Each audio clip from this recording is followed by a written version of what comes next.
예배 자리에 나오신 여러분들 하나님이 기뻐하십니다. 이스라엘 백성들이 광야에서 무엇을 먹었습니까요? 만나를 먹었어요. 이스라엘 백성들만 먹었어요. 주변에 있는 나라들은 만나를 맛보지도 못했어요.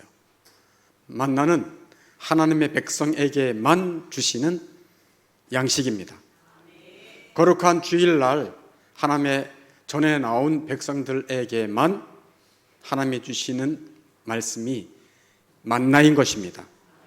그래서 영적 만나를 먹고 하나님의 은혜의 눈이 열려지기를, 또 영혼이 소생하기를 주의 이름으로 축원합니다. 네, 오늘은 에스겔서 34장의 말씀이에요. 네, 목자에 대한 이야기가 많이 나옵니다. 목자 이렇게. 사실 이스라엘 나라가 멸망이 코앞에 닥쳤어요. 이스라엘 나라는 이제 거의 망했어요. 그런데 오늘 에스겔 34장에서는 목자들, 지도자들을 책망하는 말씀이에요. 왜 책망했는가? 자기 이쪽만 채리니까, 자기 욕심만 채리니까. 그래서 나라를 돌보지 않음으로 말미암아 나라가 멸망으로 기울어졌어요. 나라가 죄악이 가득 차게 됐어요. 지도자들이 엉망진창이었습니다. 지도자들은 나라의 평안과 백성의 안정을 위해서 섬겨야 함에도 불구하고 자기 본분을 소홀히 했어요. 자기 권력만 추구했고, 자기 재물만 채웠고, 자기 편들만 채웠고, 어려운 백성들을 돌보지 아니했다, 그런 말씀이에요. 이것에 대해서 하나님은 책망을 하시고 심판하겠다 하시는 말씀이 오늘 에스겔서 34장 말씀입니다. 그러면 자기 이속만 챙기는 지도자는 누구냐? 목자라고 말하고 하는 34장의 이 목자는 누구냐? 자기 이속만 챙기는 지도자가 누구냐? 세 가지예요. 첫째는 정치적인 지도자들, 두 번째는 종교적 지도자들, 세 번째는 나라 전체를 책임지고 있는 왕, 지금으로 말하면 대통령이에요. 이들이 목자들이에요. 지도자들이에요. 자기 이속만 챙기는 이런 지도자들은 자기 이익만 챙겼어요. 자기 측근에게만 관직과 재물을 줬어요. 자기 편들을 위해서는 한 통속이 됐어요. 정치적으로 자신을 좋아하지 않는 백성들에게는 재물을 빼앗았어요. 관직을 빼앗았어요. 그래서 3절 말씀에 너희가 살찐 양을 잡아 그 기름을 먹으며, 너희가 살찐 양을 잡아 그 기름을 먹으며 그 털을 입되 양떼는 먹이지 아니하는도다, 이렇게 말씀하고 있습니다. 그리고 악법을 만들어서, 뭐를 만들었다고요? 악법을 만들어서 포악하게 국민들을 통치했어요. 그게 4절 말씀이에요. 다만 포악으로 그것들을 다스렸도다. 죽음으로 몰아넣고 감옥으로 쳐놨어요. 그게 포악한 거예요. 포악. 자기 권력을 유지하기 위해서 수단 방법을 가지 않았어요. 나라야 망하든 나라의 국고가 바닥나든 상관하지 않고 자기 이속만 챙겼어요. 자기 권력만 유지하면 됐어요. 자기 편들만 잘하면 됐어요. 그게 이 이스라엘의 마지막 모습이었습니다. 이런 왕, 이런 대통령, 이런 정치 세력이 사실 슬프게 합니다. 안타깝게 해요. 우리나라의 현재도 별반 다르지 않아요. 비슷하지 않아요? 깜짝 놀라죠? 네, 우리나라랑 똑같아요. 우리나라뿐만 아니고 세상에 있는 모든 나라가 다 그러해요. 세상에 있는 모든 나라들이, 정치 지도자들이 다 자기 탐욕만, 자기 이성만, 자기 권력만 추구한다, 그런 얘기예요. 에스겔만 그것을 폭로하는 게 아니라 예레미야 선지자도 이스라엘 백성들의 죄악, 지도자들의 죄악을 고발하고 있어요. 예레미야 5장 19절에 보면 같이 한번 읽어볼까요? 시작. 너희가 여호와를 버리고 너희 땅에서 이방 신들을 섬겼은즉 됐습니다. 이 당시에 하나님을 버렸어요. 말로는 하나님, 그리고 말로는 제사를 지내는데 관심은 자기야. 자기 탐욕이야. 관심은 자기 탐욕이에요. 우리나라가 그래요. 우리나라도 하나님을 버리고 하나님을 떠난 사람들이 우리나라 인구의 90% 이상이에요. 90% 이상. 거의 다 하나님을 떠났고 하나님을 섬기지 않아요. 자기를 위해 살고 자기의 안정을 위해 살고 자기 자랑을 위해 살아요. 자기 탐욕을 채우기 위해 살아요. 자기 성취를 위해 살아요. 악착같이. 그리고 이방신들을 섬겼어요. 이방신이 별겁니까? 만몬의 신을 섬기고 권력신을 섬기고 자기 자신의 신을 섬기는 거죠. 28절도 같이 읽어볼까요? 시작. 살지고 윤택하며 또 행위가 심히 악하여 자기 이익을 얻으려고 송사 곧 고아의 송사를 공정하게 하지 아니하며 빈민의 재판을 공정하게 판결하지 아니하니. 그러니까 뭐를 말해요? 재판이 다 공정하지 않다 이거예요. 재판이 공정하지 않다. 죄 있는 사람을 죄 없다 하고 죄 없는 사람을 죄 있다 하고 재판장들도 공의롭지 못한 거예요. 이게 이 시대예요. 우리 시대랑 비슷하죠? 똑같죠? 뭐. 네, 똑같아요. 그래도 양심과 정의를 위해서 판단하겠지. 아닙니다. 그런 시대가 아니에요. 인간이 워낙 악하고 탐욕적이고 자기중심적이라 그럴 수밖에 없어요. 그래서 나라가 망하는 거예요. 이스라엘이 그래서 망했어요. 그래서 29절에 하나님이 뭐라 말씀하십니까? 내가 이런 일들에 대해서 벌하지 아니하겠느냐? 이런 자들에 대해서 내가 벌하지 않겠느냐? 내가 공의로운 자고 내가 의로운 자다. 우리는 세상의 권력 앞에 힘없는 존재 같지만 하나님은 나라의 흥망성쇠를 쥐고 있는 위대한 하나님이십니다. 그 하나님을 믿는 자들이 누구냐? 예수 믿는 하늘 백성이에요. 그래서 우리가 이 땅에 살아가는 동안에도 뭐 해야 돼요? 이 나라의 흥망성쇠를 쥐고 계신 하나님 앞에 기도하는 것입니다. 공의와 정의가 살아나도록 진리 편에 선 자들이 계속 나타나도록. 우리는 죽음도 무서워하지 않는 존재예요. 마귀의 권세도 두려워하지 않는 존재예요. 왜냐하면 죽음의 권세를 이기신 예수님을 우리는 주군으로 섬기고 있습니다. 주군, 그러니까 잘 좀 못 들어보던 말 같죠. 주군, 주인 주자, 군, 임금 주자. 나의 주인이시고 나의 임금이다 라는 뜻이에요. 나의 주군으로. 여러분의 주군은 누구요? 저의 주군은 예수 그리스도이십니다. 제가 삼국지를 청소년 때부터 본 사람인데 삼국지에서 가장 마음속에 와닿는 인물이 누구냐면 관우예요. 관우. 거긴요 정말 주군인 유비를 위해서 생명 바치고요, 무슨 일이 있어도 달려가고요, 주군이 말하면요 자기 목숨까지 아끼지 않아요. 옆에 있는 조조가 너무 부러워했어. 나는 그런 관우처럼 충성스러운가? 부끄러워요. 그러나 관우처럼 예수님께, 나의 주군인 예수님께 충성하고 싶습니다. 충성하겠다고 말하고 있어요. 저에게 생명을 주셨는데, 저에게 하늘의 영광을 주셨는데, 세상과 짝하지 않고 거룩하게 살 수 있도록 나를 구별시켜 성별시켜 주셨는데 내가 어찌 또 세상과 함께 짝하리요 하는 그런 마음으로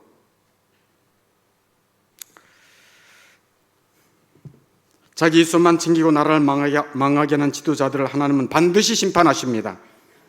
하나님은 악한 그 탐관 오리들을 심판하십니다. 탐관 오리가 뭐예요? 조선시대 때 탐관 오리가 많았잖아요. 탐관이 오리인가? 이런 생각을 잠깐 했어요. 탐관이 오리인가? 그럼 꽥꽥 오리인가? 그게 아니고, 탐관은 탐욕스러운 관리. 오리는, 오는 더러울 오자, 오물 오자, 더러운 관리들. 더러운 관리.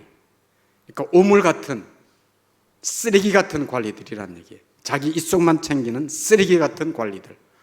탐관 오리가 조선시대 때도 많았어요. 근데 지금 시대도 많아요. 국회의원 가운데도 많고, 장관 가운데도 많고, 경찰서장 가운데도 많고, 다 많아요. 탐관 오리들. 어느 시대도 많았어요? 이스라엘 시대도 많았어요. 근데 하나님께서, 거룩하신 하나님께서 뭐라고 말씀해요? 내 백성을 돌보지 않고 자기 입속만 차리는 이런 정치적 지도자들, 종교적 지도자들, 왕, 특별히 왕, 대통령, 내가 심판하겠다. 그래서 이스라엘의 왕을 비참하게, 그와 그의 가족들이 완전히 비참하게 멸문지화당했어요. 세계적으로도 마찬가지 아니에요? 루마니아의 차우체스코, 이라크의 옛날에 사담 후세인 같은 이런 독재자들, 나라를 망가뜨렸던 자들, 그들의 말로는 다 안 좋아요. 이 땅에 살면서 혹 좋을 수도 있어. 그러나 영원 지옥 형벌입니다. 회개하지 않고 하나님 앞에 돌아오지 않으면 영원히 고통당할 것입니다. 그것이 하나님의 공의예요. 하나님이 어떻게 심판하시겠다고 말씀하시는가? 2절 말씀에 같이 한번 읽어보겠습니다. 시작. 주 여호와께서 이같이 말씀하시되 자기만 먹는 이스라엘 목자들은 화 있을진저, 아멘, 화 있을 거야 너들 하고 심판을 예언하시고 그대로 행하십니다. 하나님의 심판은 무섭습니다.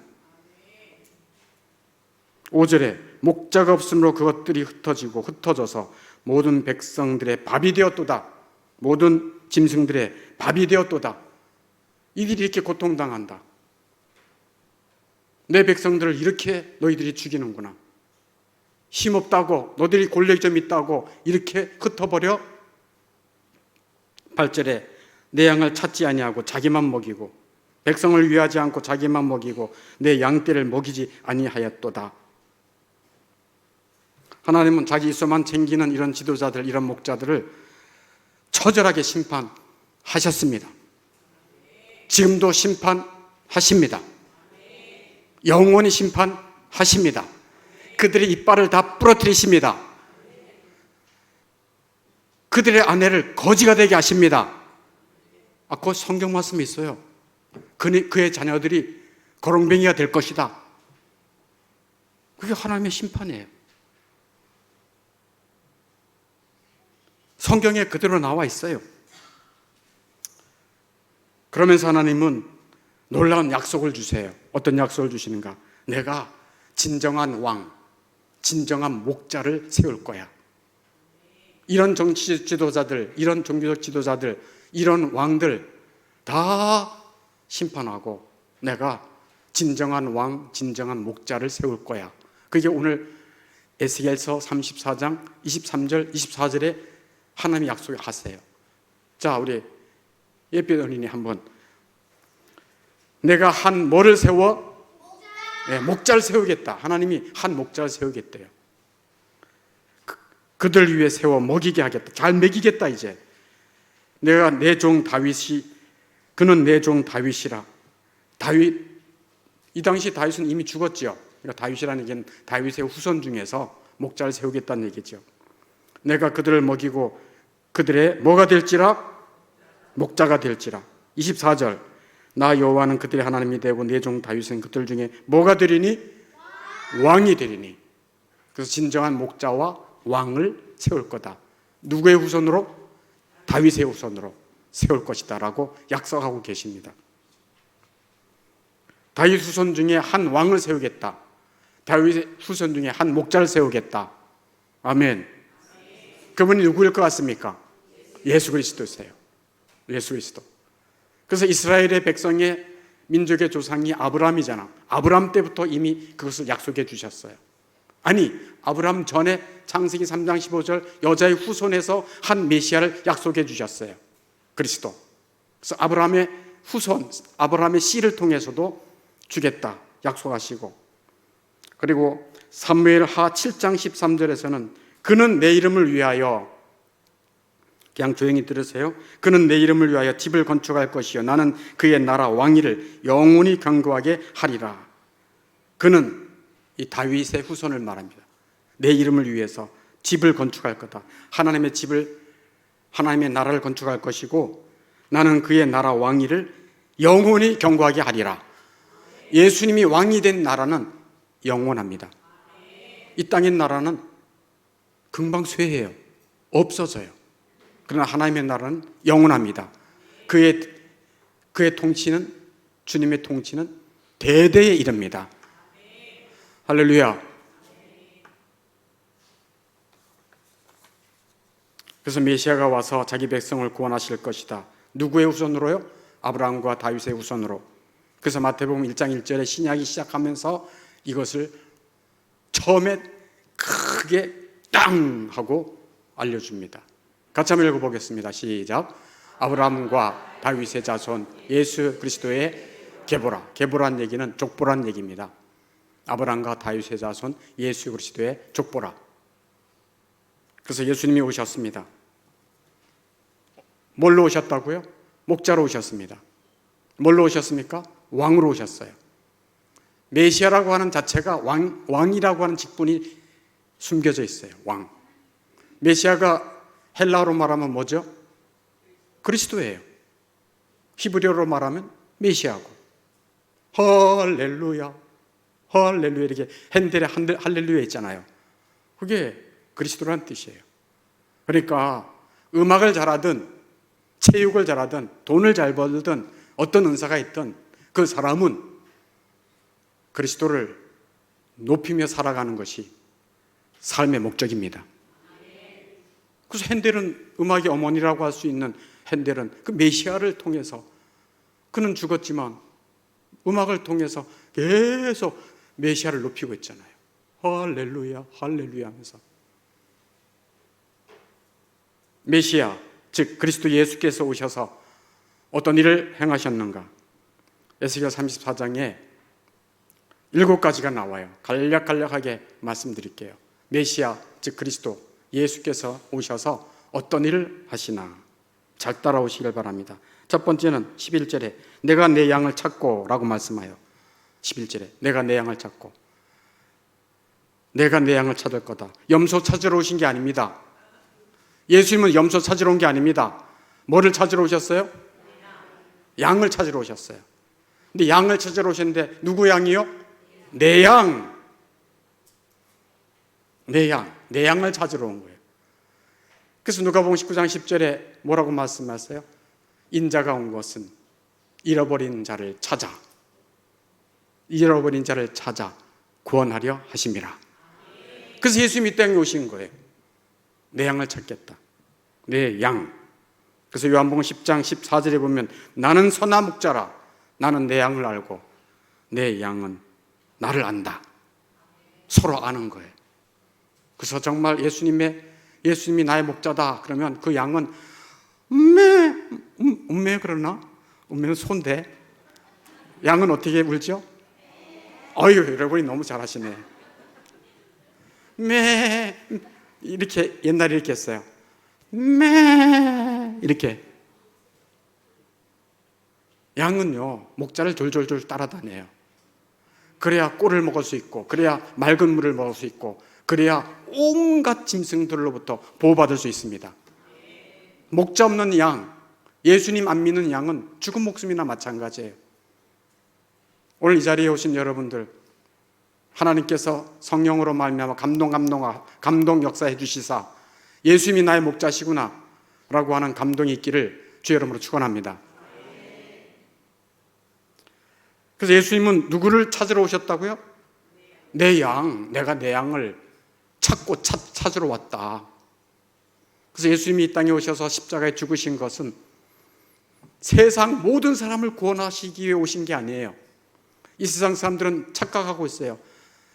온 세상 죄를 짊어지시기 위해 오셨다. 그래서 모든 사람을 다 구원하신대. 안 그래요.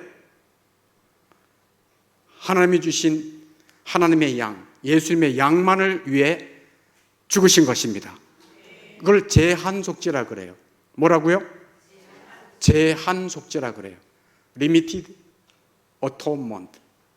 Limited Atonement. 제한속죄라 그래요. 그래서 마태복음 1장 21절에서도 아들을 낳으리니 이름을 예수라 하라. 이는 그가 자기 백성을 그들의 뭐에서? 죄에서 구원할 자이심이라. 아멘. 염소 구원하러 온 게 아니에요. 양을 구원하러 왔어요. 여러분은 양인가 모르겠어요? 양은요, 목자를 주군으로 여기고요, 순종해요. 그리고 주님의 음성 듣기를 좋아해요. 주님의 양떼를, 주님이 주신 이 꼴을 먹으면서 너무 행복해해요. 예수님 한 분만 계셔도 영혼이 안정해요.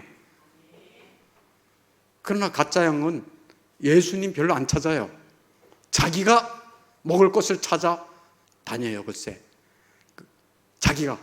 그래서 여기 터지고 저기 터지고 저기 뜯기고 그냥 털이 숭숭숭숭 뺏기고 도망가다가 다리가 부러지고 혼자 살다 보니까 여기 병들고 저기 다치고 눈이 하나가 삐꾸가 되고 혼자 살다 보니까.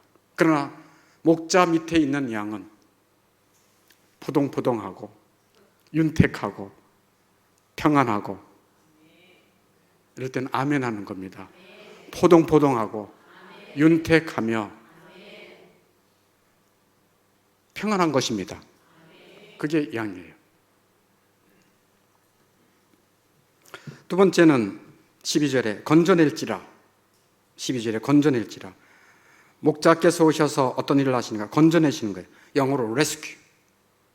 구조하는 거죠. 구조대가 어디서 있습니까? 이 바닷가라든지 어떤 또 물놀이 할 때 구조대가 딱 있어서 호우적거리면 어떻게 해요? 즉각 가서 딱 구조하잖아요. 마치 그런 거예요. 물에 빠져 죽어가는 영혼들 구조하러 오신 것입니다.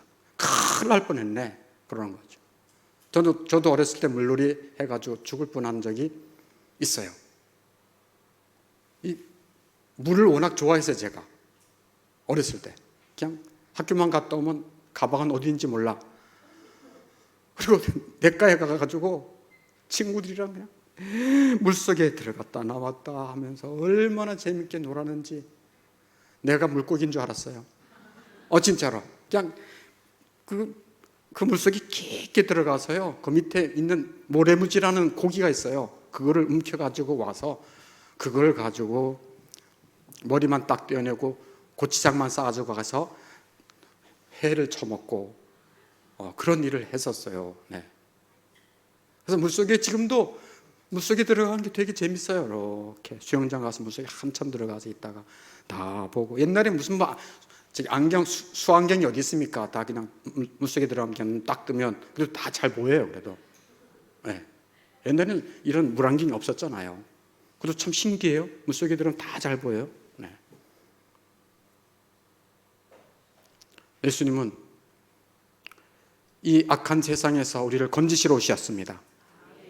죄에서 건지러 오셨습니다. 죽음의 권세에서 건지러 오셨습니다. 그 주님이 하시는 일이에요. 건지러 왔다. 두 번째. 세 번째는 14절에 좋은 꼴을 먹이고, 양떼에게 있어서 가장 중요한 것은 좋은 꼴이에요. 먹어야 살죠. 그래서 꼴을 먹이는 거예요. 그래서 푸른 초장으로 인도하신다. 목자는 푸른 초장으로 양떼를 인도합니다. 지금 영적으로 말하면 주 예수님께서 목자가 되어서 양떼들에게 뭘 먹이실까요? 그렇죠. 말씀이 영혼의 꼴이에요. 꼴은 이 목초를 꼴이라 그랬고, 꼴 그러니까 오해하지 마세요. 이 꼴이 아니고 이걸 꼴이라 했잖아요. 꼴값 하네 할 때 이 꼴이 아니고 꼴은 목초라 그래요. 목초. 목초를 우리나라 말로 정말 멋있게 꼴 그랬어요. 꼴. 지금도 예수님은, 목자 되신 예수님은 그분의 양떼들을 위해서 하나님의 말씀을 주십니다. 너무 감사하죠. 너무 감사하죠. 그래서 영적인 양의 꼴을 잘 먹으면 양들이 강건해요. 영혼이 살아납니다. 소망이 생기는 것입니다. 세상 어떻게 살아 하고 낙심했다가 영혼의 꼴을 먹으면 그 영혼이 살아납니다. 그게 영혼의 꼴이에요. 꼴. 신비해요. 사람은 떡으로만 살지 못해요. 밥만으로 못 살아요. 하나님의 입에서 나오는 모든 말씀으로 살 것이니라. 영혼의 꼴을 줘요. 14절에 영혼의 꼴. 근데 지금은 이 세상이 교회들이 많이 있어도 정말 바른 진리, 바른 신학이 너무 일천해요.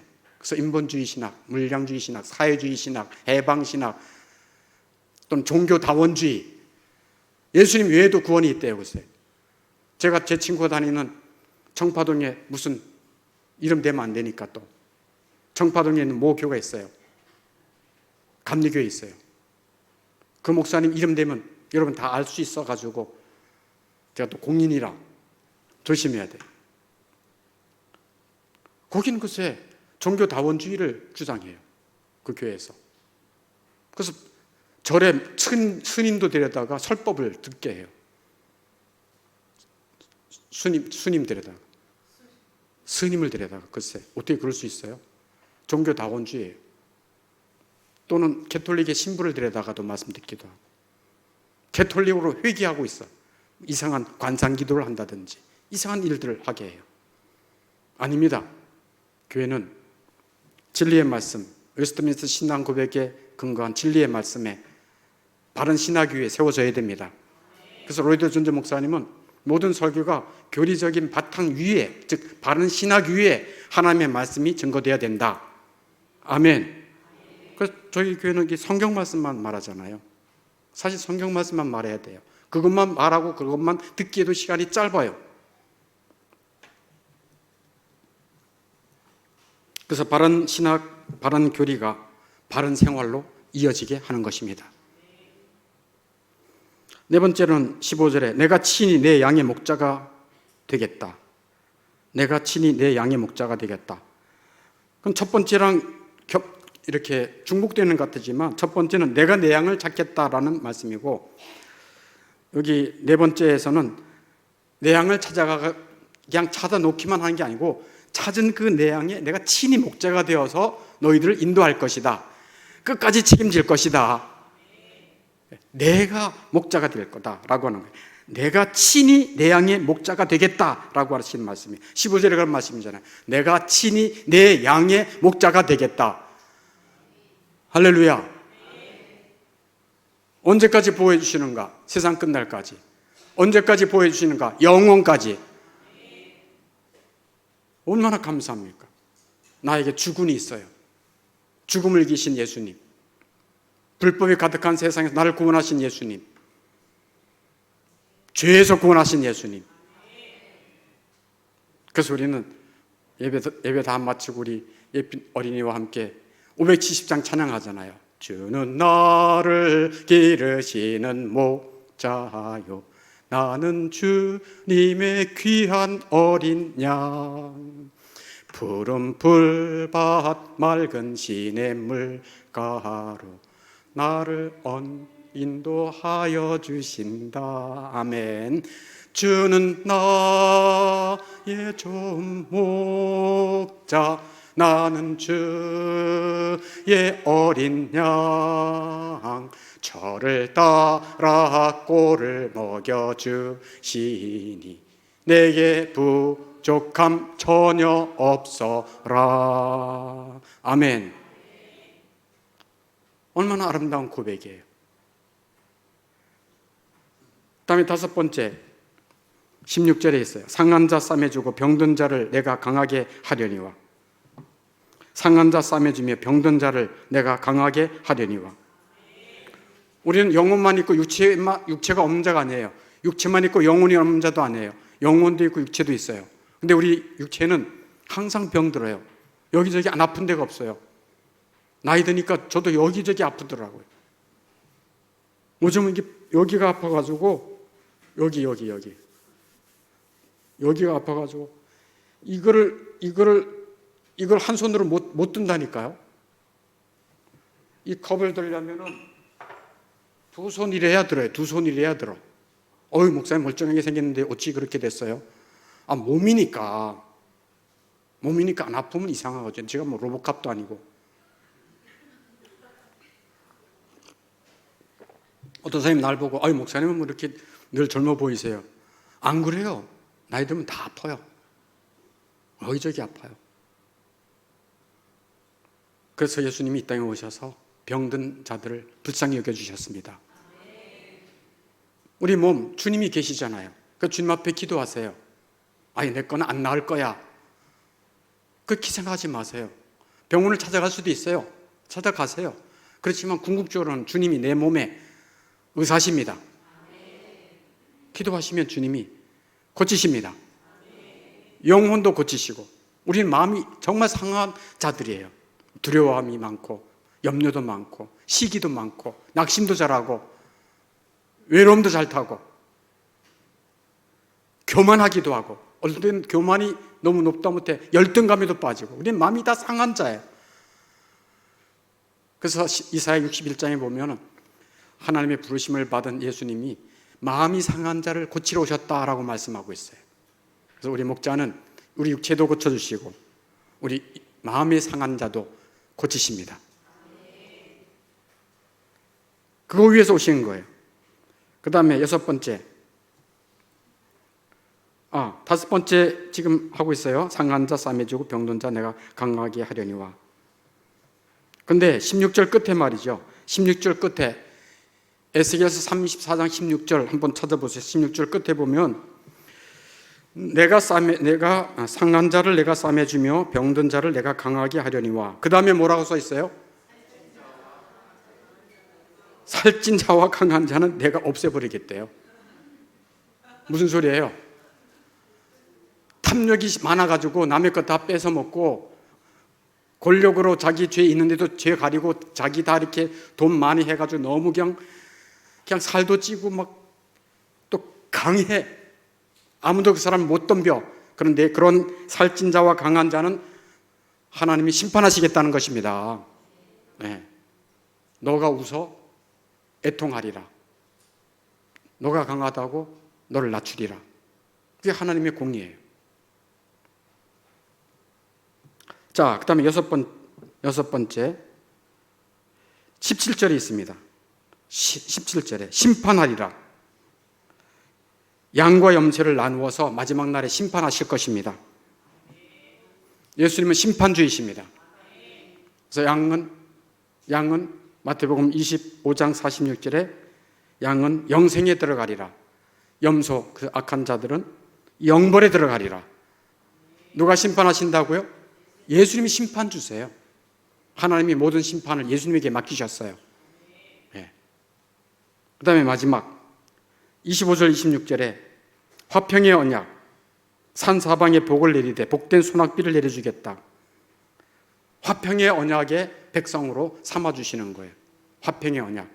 예수님을 믿기 전에는, 예수님을 만나기 전에는 어떤 자였는가? 하나님의 진노의 대상이었습니다. 하나님의 심판의 대상이었습니다. 그런데 예수님으로 말미암아 이제 하나님과 화평의 언약을 맺어서 하나님과 화목하게 되는 것입니다. 이게 화평의 언약이에요. 그래서 그들에게 뭐를 주겠다고 말씀하고 있어요? 산 사방에 복을 내리되 복된 수낙비를 내려주겠다라고 말씀하고 있어요. 그래서 그 산은 교회를 말하는데 그 산 사방에 교회의 목자 밑에 있는 그 양들은 하나님이 그냥 이 열매 저 열매 다 주시겠다는 얘기예요. 그리고 때를 따라 소낙비를 내리되 뭐를 주겠다고요? 지금 25절 26절 하고 있어요. 때를 따라 소낙비를 주시되 무슨 소낙비를 주리라? 네, 복된 소낙비를 주겠대요. 이 복된 소낙비가 뭔지 아세요? 은혜의 말씀입니다. 생명의 말씀입니다. 그리고 우리가 육체를 입고 이 땅에 살아가는 동안에 먹어야 할 풍성한 열매들입니다. 그리고 소낙비와 같은 성령으로 말미암아 아름다운 성령의 열매를 맺게 도와주시는 것입니다. 그래서 뭐라고 말씀해요? 내 산 사방에 복을 내리며 너 주변에 있는 자들이 너로 말미암아 복을 받을 거야. 아브라함에게 약속했던 것처럼 너로 말미암아 만민이 복을 얻을 것이다. 그래서 우리가 이런 복을 받은 사람, 주변에 있는 사람들이 또 꼬물이 생길 거라는 얘기예요. 내 자손들이 예수를 믿고 복을 받게 되고. 아멘. 우리가 전도하는 그 대상자들이 예수 믿고 생명의 복을 받게 된다, 그런 말씀이에요. 그러니까 사방에 복과 복된 소낙비를 내려주시겠다라고 말씀하고 있어요. 그런데요, 보세요. 중요한 거 한마디만 하고 이제 말씀 다 준비했습니다. 이런 내 산 사방에 복을 내리고 때를 따라 소낙비를 내리고 복된 소낙비를 내리리라. 그러면 교회를 출석한다고 다 이런 복을 내리냐? 그렇지 않아요. 교회를 출석한다고 다 그런 복이 있느냐? 그렇지 않아요. 그럼 누가 이렇게 산 사방에 복을 내리고 때를 따라 소낙비를 내리고 복된 소낙비를 통해서 열매를 거두고 평안함을 누릴 수 있겠는가? 누가 그런 것을 누릴 수 있을 거라 생각합니까? 아까 양 목자 얘기할 때 힌트를 잠깐 줬어요. 목자에게, 죽은 대신 목자를 따르는 자예요. 순종하는 자예요. 자기는요, 예수 그리스도의 말씀, 예수 그리스도의 뜻을 따라 살지도 않으면서, 순종하지도 않으면서, 계명을 어기면서 그런 복을 주십시오라고 하는 것은 말도 안 되는 소리예요. 부모를 제대로 섬기지도 않고, 하나님을 제대로 섬기지도 않고, 불순종하고, 간음하고, 더럽게 살고, 부모 무시하고, 그러면서 나에게 이런 복을 주십시오? 어울리지 않죠. 목자이신 죽은 대신 예수님에게 순종하며 따르는 자, 그 밑에 있는 자, 목자 밑에 있는 양떼들은 이런 것을 꼴을 먹을 수 있는 것입니다. 복된 소낙비를 맞을 수 있고, 그 소낙비가 내려서 옆에 뭐가 자라요? 열매가 자라고 꽃이 피는 것을 보고 먹을 수 있는 거예요. 오늘 여기까지만 하겠어요. 그래서 목자와 왕 대신 예수님에게 순종하는 자에게 복된 소낙비를 주시고 영혼이 배부르게 하십니다. 마음이 상할 때 어루만져 주십니다. 육신이 배고플 때 먹을 것을 주십니다. 병들 때 고쳐주십니다. 왜? 목자 옆에 있으니까. 목자 옆에 있어. 아파 죽겠어요. 그럼 누가 당장 달라오겠습니까? 목자죠. 근데 목자 옆에 없어. 목자 옆에 없어. 저기 각기 제 길로 가 있어. 저쪽으로 가 있어. 주님의 교회를 별로 찾지도 않아. 주님의 교회를 위해서 주님의 뜻이 구원받는 일이 일어나야 된다고 생각하는데 그런 관심이 전혀 없어. 주님과 전혀 관심이 없어. 그러면서 이거 주십시오, 저거 주십시오가 될까요? 아닙니다. 거기에 대한 말씀을 이번 주 금요 철야 때 제 후속 말씀을 또 준비해서, 이번 금요일은 여호수아 청년대학부들이 수련회를 가기 때문에 제가 금요 철야는 제가 인도를 하게 되었습니다. 아무튼 목자와 왕 대신 예수님께 순종하는 자들에게 복된 소낙비를 주시고 영혼의 배부름을 주십니다. 마음과 육체가 병들 때 고쳐주십니다. 육신의 풍성한 열매를 먹게 하십니다. 주님의 약속이에요. 그래서 27절에 그리한즉 밭에 나무가 열매를 맺으며 땅이 그 소산을 내리니 그들이 그 땅에서 평안할지라. 27절 말씀에 28절에서도 그들이 다시는 이방의 노략거리가 되지 아니하며 땅의 짐승들에게 잡아 맥히지도 아니하고 평안히 거주하리니. 아멘. 네, 목자 옆에 있는 양은 평안해요. 우리 함께 찬양하겠습니다.